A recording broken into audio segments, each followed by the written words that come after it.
Jenderal Bintang 3 ini siap tukar nyawa bentuk tanggung jawab tragedi si biru-biru. Hormat ke jenazah. Panglima Kodam, Pangdam, I Bukit Barisan Letjen Muhammad Hasan memberi hormat ke jenazah Raden Barus, 61, warga Desa Selamat, Kecamatan Sibiru-Biru, Kabupaten Deli Serdang, Sumut, yang jadi korban penyerangan puluhan prajurit TNI dari Batalion Artileri Medan, Armet, 2105 Kilap Sumagan, Jumat, 8 November 2024, malam. Jenderal TNI Bintang 3 ini pun mengaku siap menukar nyawanya sebagai bentuk tanggung jawab atas tragedi si biru-biru pada Jumat, 8 November 2024. Ia pun memohon maaf atas penyerangan yang dilakukan sejumlah oknum TNI. Hasan yang mengenakan kemeja putih, juga memeluk beberapa anggota keluarga Raden. Dia menyampaikan permintaan maaf atas peristiwa yang terjadi. Hasan juga terlihat melepaskan kacamata untuk mengusap air matanya.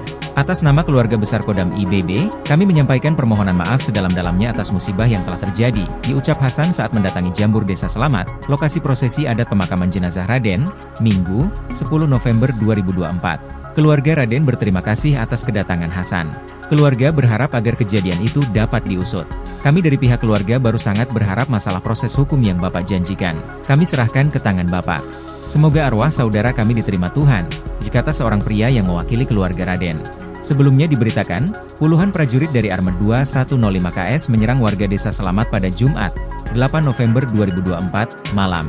Akibatnya, puluhan warga terluka dan satu orang meninggal dunia bernama Raden Barus. Kepala Penerangan Kodam I Bukit Barisan, Kolonel Dodi Uda mengatakan, 33 prajurit TNI Batalion Artileri Medan, Armet, 2105 Kilap Sumagan diduga terlibat penyerangan terhadap warga Desa Selamat.